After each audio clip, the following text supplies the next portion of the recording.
Assalamualaikum warahmatullahi wabarakatuh.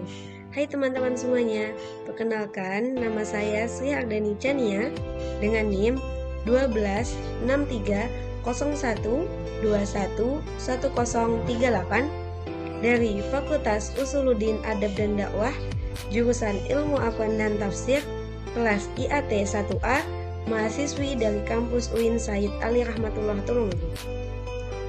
Baik, pada pertemuan dan kesempatan kali ini, dalam mata kuliah Tahsin Al-Qiraah, saya ingin menjelaskan sedikit hukum ilmu tajwid tentang hukum lam ta'rif.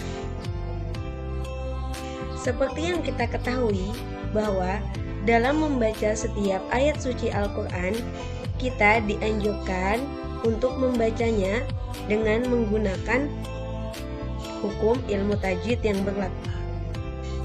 Dengan demikian, kita dilarang untuk membaca setiap ayat suci Al-Quran secara asal-asalan saja. Oleh karena itu, jika seseorang ingin belajar membaca Al-Quran, maka ia juga harus belajar dan memahami hukum ilmu tajwid yang ada pada setiap ayat suci Al-Quran. Apa sih Kak hukum mempelajari ilmu tajwid itu? Hukum mempelajari ilmu tajwid itu fardu kifayah.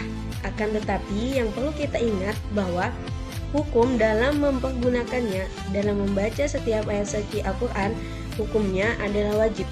Oleh karena itu, yuk kita bareng-bareng belajar ilmu tajwid bersama agar kita tidak membaca ayat suci Al-Quran secara asal-asalan saja.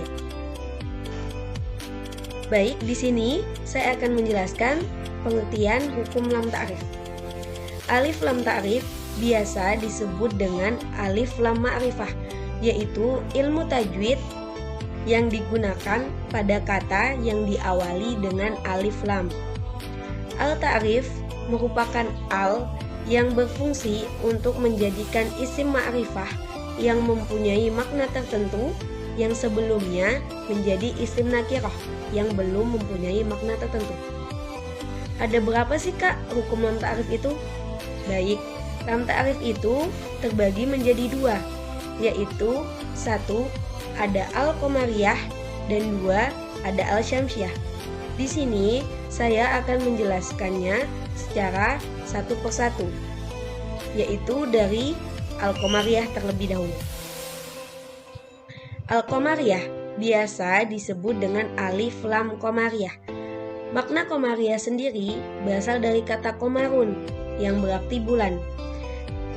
Jika bulan disambungkan atau digabungkan dengan alif lam, berarti alif lam itu wujudnya ada dan juga kita baca, atau dibacanya secara jelas seperti bulan yang kita dapat lihat, yang kita dapat melihatnya secara jelas. Maksudnya gimana Kak? Maksudnya adalah dalam membaca lam sama saja seperti kita sedang memandang tulisan alif lam yang diumpamakan seperti bulan, yaitu nampak jelas dan tentunya juga terang. Dengan begitu dapat disimpulkan seperti yang saya katakan dari atas bahwa alif lam itu wujudnya ada dan juga kita baca. Jadi alif lam itu ada dan kita baca. Gimana Kak cara membacanya?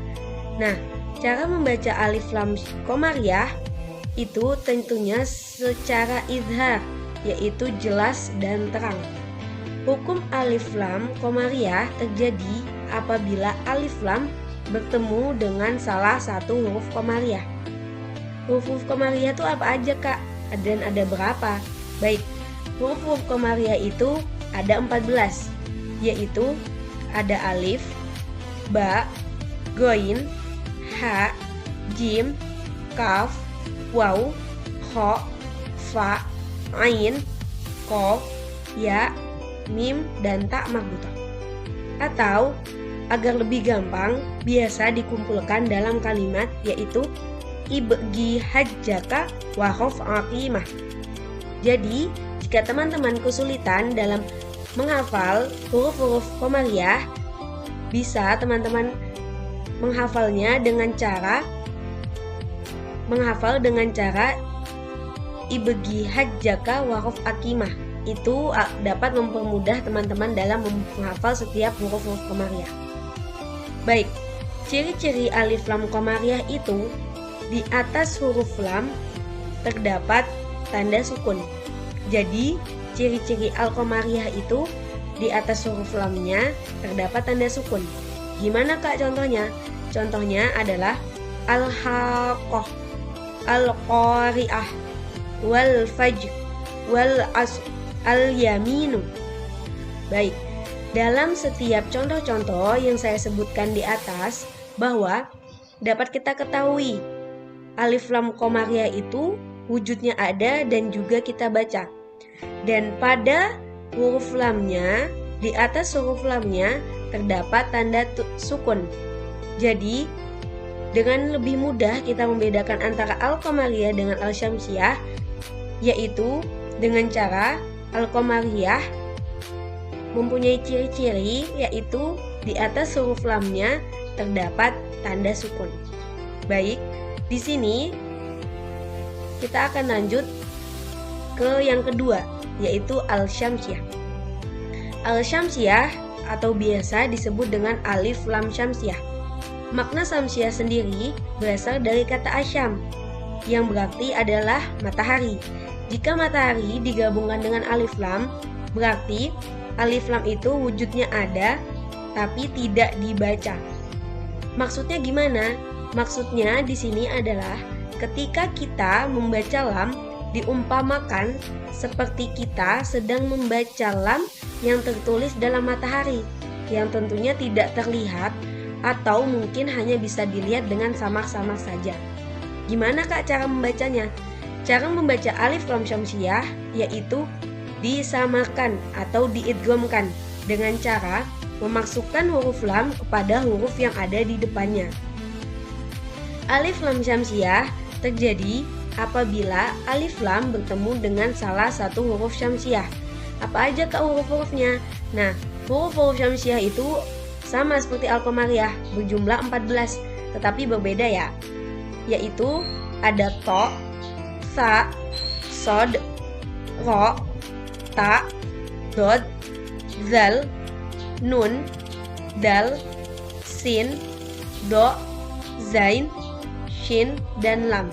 Atau biasa dikumpulkan di awal kalimat syair, yaitu tib, summa, sil, rahman, tafud, dif, dani'am, da, su'a, don, zur, syarifan, lil, kirom. Jadi, dalam kalimat syair tersebut dapat kita lihat bahwa huruf-huruf syamsiyah terdapat pada awal kalimat syair tersebut. Nah, yang membedakan antara al-syamsiyah dan al-komariah adalah al-syamsiyah memiliki ciri-ciri, yaitu setelah alif lam terdapat tanda tasydid. Jadi, yang membedakan alif lam syamsiyah dan al-komariah itu yaitu alif lam syamsiyah mempunyai ciri-ciri, yaitu setelah alif lamnya terdapat tanda tasydid. Contohnya gimana Kak? Contohnya seperti ini. Wad-duha, ad-dunya, was-sholatu, az-zakati. Dari contoh tersebut dapat kita lihat bahwa alif lam syamsiyah itu dibaca secara diidghamkan atau disamakan dengan cara memasukkan huruf lam kepada huruf yang ada di depannya. Seperti wad-duha, huruf lam dimasukkan kepada huruf yang ada di depannya, yaitu do. Jadi dibacanya wad-duha, bukan wal-duha. Dengan begitu juga dapat kita lihat bahwa pada setiap contoh yang telah saya katakan bahwa setelah alif lamnya terdapat tasydid. Jadi setelah alif lam terdapat tanda tasydid. Baik teman-teman, mungkin cukup sekian penjelasan tentang hukum lam ta'rif yang dapat saya sampaikan kepada teman-teman semuanya. Semoga video ini bisa dapat dipahami dan dapat diterapkan oleh teman-teman semuanya dalam membaca ayat suci Al-Quran. Karena seperti yang sudah saya katakan di awal bahwa membaca ayat suci Al-Quran dengan menggunakan hukum ilmu tajwid yang berlaku itu hukumnya wajib, agar kita tidak membacanya dengan asal-asalan saja. Sepenuhnya kesalahan datang dari saya dan kelebihan sepenuhnya datang dari Allah Subhanahu wa taala. Mungkin cukup sekian dari saya. Wabillahi taufiq wal hidayah, wa ridho wal inayah. Wassalamualaikum warahmatullahi wabarakatuh.